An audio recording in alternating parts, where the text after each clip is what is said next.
vamos a empezar primero la parte de valoración económica. Es importante saber cómo se hace la valoración económica, cómo funciona. Sí, pero no pasa nada si no entendemos cómo funciona a fondo. Vamos a ver, cada día cuando vamos a comprar algo a la tienda, pues hacemos uso de los precios, pero no necesitamos ser expertos de cómo se fijaron los precios para reconocer si algo está caro o algo está barato, para ver si ese precio lo agarramos o ese precio no lo agarramos. Podemos trabajar perfectamente en un esquema en donde la gente diga este pago por servicios ambientales me conviene o este no me conviene, sin necesidad de todos ser expertos en valoración económica.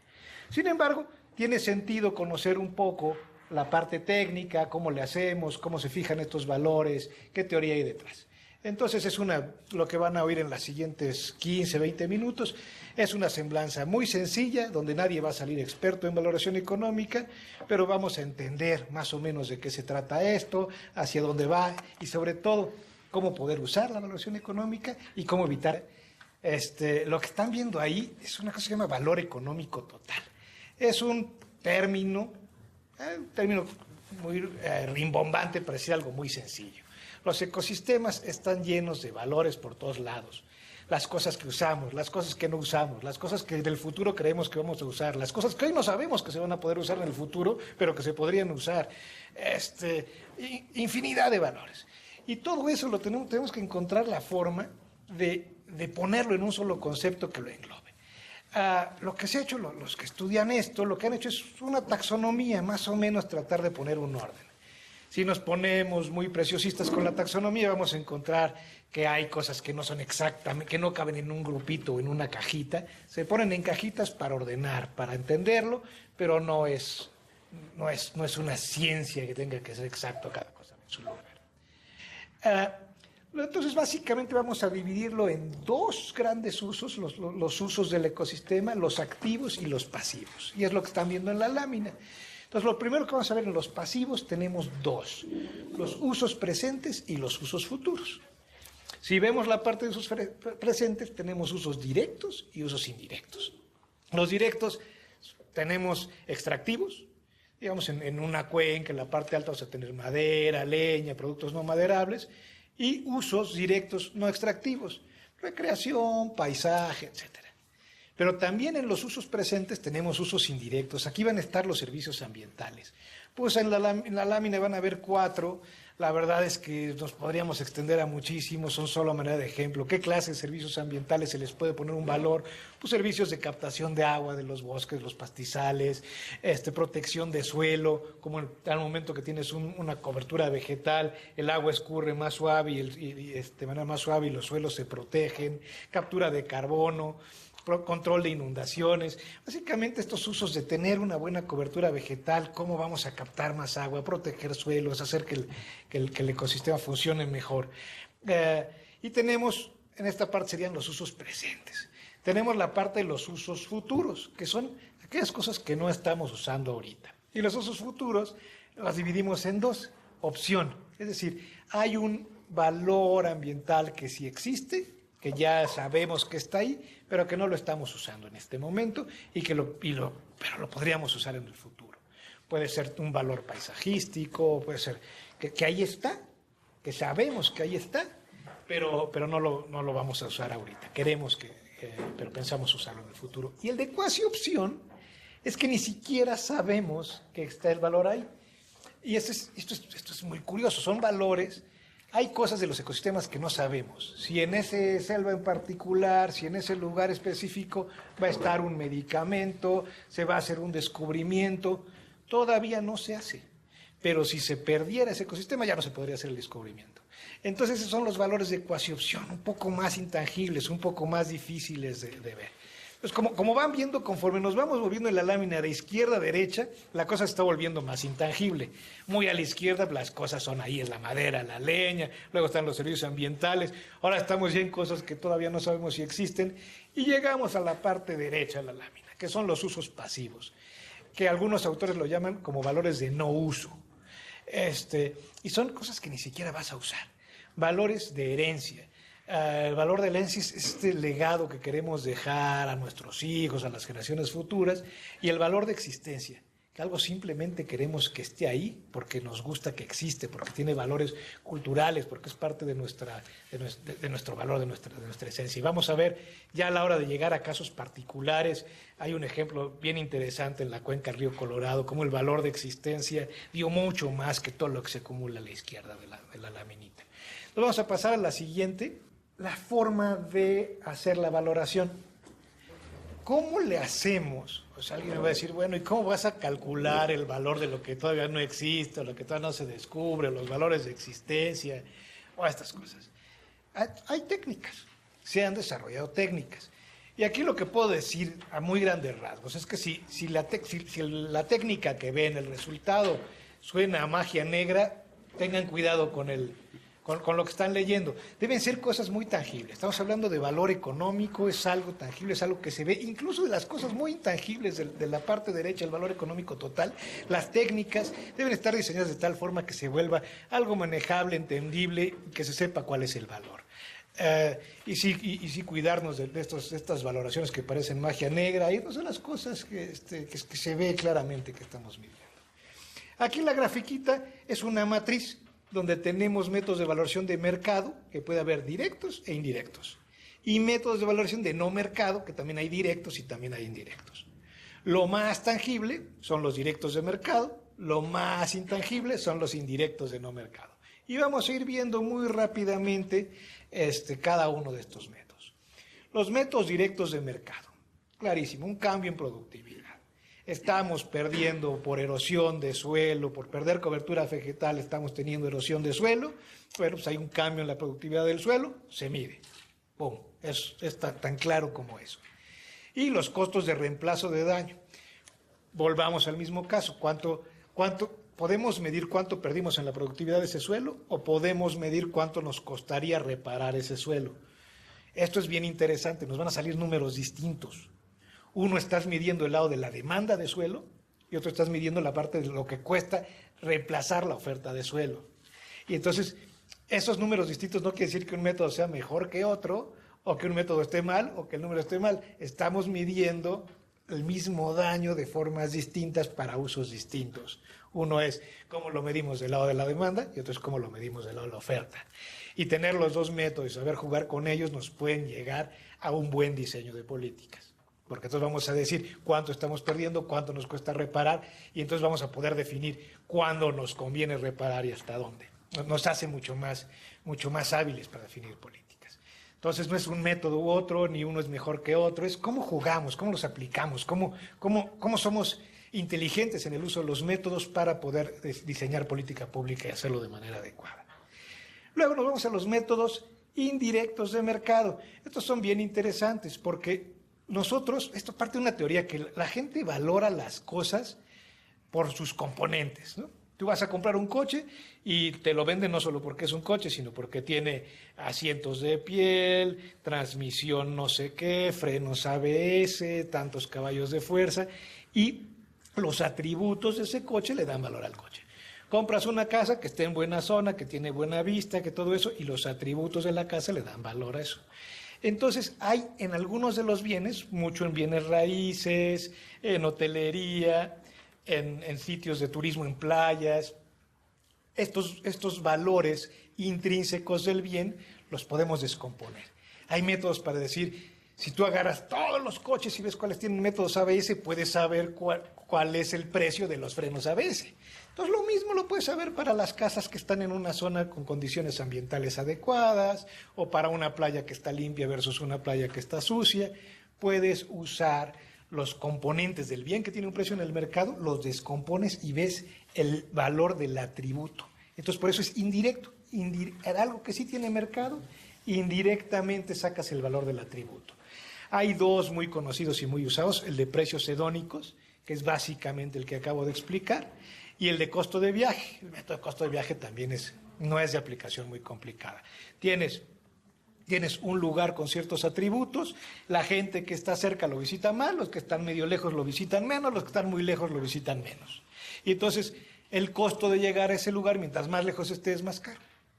Y entonces lo que estás viendo al ver que a los que les sale más caro ir van menos y a los que les sale más barato ir van más, estás de manera indirecta reconstruyendo una curva de demanda. Reconstruyes esa curva de demanda y tienes el método de costo de viaje. Entonces, tampoco es complicado, es tangible, se puede ver. Llegamos a los de no mercados y ahí es donde se pone un poco más complicado, que nos va a servir para medir valores de existencia y de herencia y todo eso. ¿Cómo le hacemos para medirlos cuando no hay un mercado? Entonces, nos basamos en encuestas. Uy, ¿cómo en encuestas? Si en encuestas nos van a tomar el pelo, si le preguntas a alguien cuánto valoras el aire limpio, pero al final no lo va a pagar, pues va a contestar lo que se le dé la gana. Entonces, ahí se han diseñado con mucho cuidado la forma de hacer las preguntas. Esto fue muy importante porque en el año 2000, por allá, tantito antes, cuando fue el derrame de petróleo en Alaska con el Exxon Valdez, se utilizó metodología de valor contingente para ver el valor de existencia del derrame petrolero en todos los ecosistemas. En el juicio dijeron, el juez y el jurado dijeron, no entiendo nada. ¿Y qué hicieron? Convocaron a un panel con premios Nobel y dijeron, a ver, no le voy a creer al que hizo el estudio porque no entendí nada, pero voy a traer a los premios Nobel a que me digan si esto es cierto. Y hacen un panel pues, muy bueno y donde dicen, bueno, aguas con la valoración contingente, vamos a crear estas reglas de cómo usarla, ¿no? Y así se aplica y así es como la aplicar. Una de las cosas bien importantes es no llegues y preguntes, ¿cuánto estarías dispuesto a pagar por aire limpio? Esa pregunta nadie ni la entiende. Es acercar a la gente a una situación normal.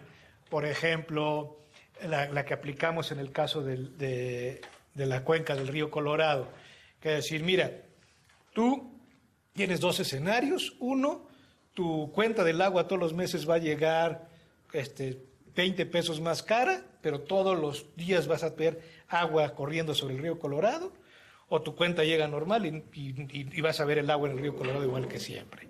Y lo mismo se les preguntaba con un precio de 40, con un precio de 100, se les preguntaban diferentes precios y la gente solo decía sí o no, lo tomo, lo dejo. ¿Por qué? Porque así es como le haces todos los días cuando vas al súper, llegas, está caro, no lo tomo, está barato, lo tomo. O sea, la gente toma decisiones dicotómicas, sí o no, y entonces empiezan a crear todas estas ideas de cómo hacer valoración contingente. Y al final, se puede decir hoy por hoy que las técnicas de evaluación contingente están llegando a valores bastante acertados estadísticamente, se puede leer un estudio de evaluación contingente y se entiende, se ven las encuestas, se sabe lo que están preguntando, pueden ser muy útiles si son bien aplicados. Y ahora nos vamos al más abstracto de todos, métodos indirectos de no mercado. O sea, vamos a querer calcular los atributos de un bien que no tiene mercado. Esto tenemos casos bien interesantes en recreación, por ejemplo, sitios recreativos a los que no se tiene un precio de entrada y quieres valorar quieres encontrar el valor de que esté limpio o esté sucio, de que esté en buen estado o en mal estado. Entonces te acercas con preguntas como, puedes llegar a este arrecife y que esté en estas condiciones, veas tantos pescaditos, le enseñas una foto de cómo se vería, y te va a costar tanto. O puedes ir a este arrecife más degradado, todo blanqueado, le enseñas una foto y te va a costar tanto. Escoge. Y entonces ahí estás viendo el atributo de la calidad del arrecife, indirecto, a través de un método de no mercado o una encuesta. Y no es abstracto, no es algo ahí en las nubes. Ahí pones las fotos, pones el mercado y es manejable y se entiende. Entonces, obviamente, con esta parte de métodos de evaluación económica me podría estar 40 horas, que es lo que dura más o menos un curso de esto. Pero creo que con esta laminita más o menos puede quedar claro hacia dónde vamos. Y la siguiente son los usos. Y diría yo usos y abusos también. Vamos a poner un caso de un uso interesante, fijación de tarifa de entrada a parques. Simplemente podemos usar métodos de costo de viaje, valoración contingente, se utilizan, no hay un mercado porque a lo mejor el parque en ese momento no está cobrando, pero creas el mercado y como tu precio de entrada lo puedes sacar con estos métodos. Luego hay 2 que son bien delicados, multas y compensaciones. Y ahí es la parte donde yo diría aguas con el abuso. Si recordamos la primera lámina, el valor económico total está compuesto por un montón de cosas, muchas de las cuales hoy ni entendemos ni conocemos. Si alguien llega y dice, ay, ya te tiré esto, te pago, no hay forma de saber si está bien porque nos faltan cosas. Puedes conocer puedes conocer partes del valor económico total. Conocer el valor económico total de algo es muy complicado. Entonces tenemos que empezar ahí en esta parte de multas, de compensaciones, a pensar en otras cosas con mucho cuidado, cómo usar restauración, otros métodos que se llaman de hábitat equivalente, que no me va a dar en esta ocasión tiempo de contarlos, en donde forzamos al mercado a que ponga un precio sin que sea alguien desde un escritorio tomando un riesgo de poner un precio, algo que es muy difícil de evaluar o invaluable.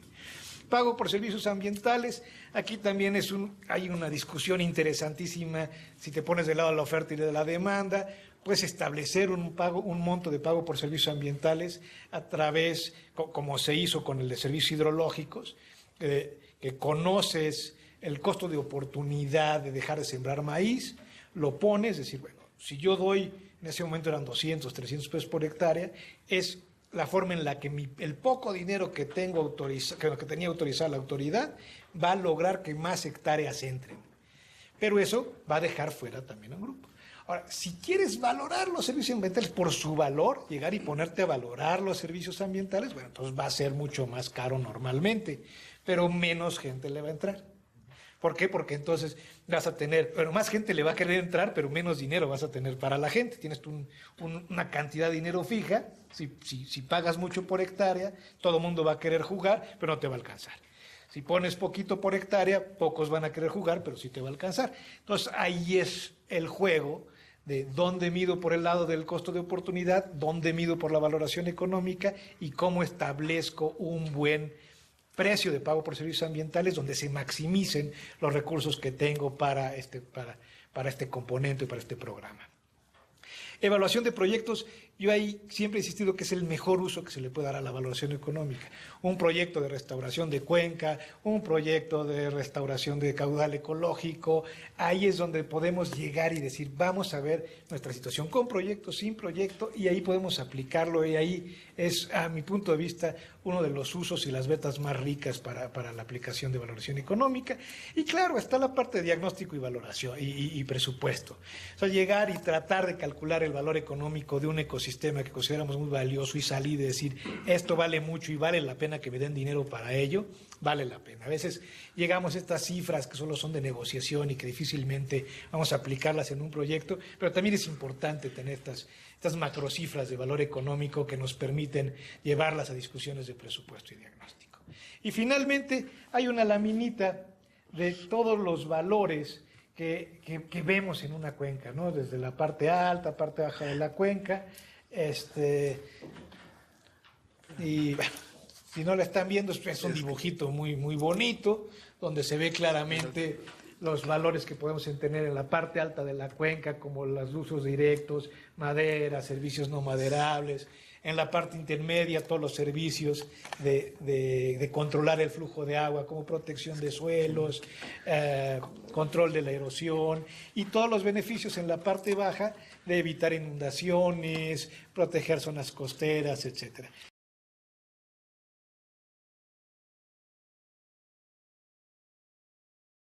Termino la presentación y muchas gracias.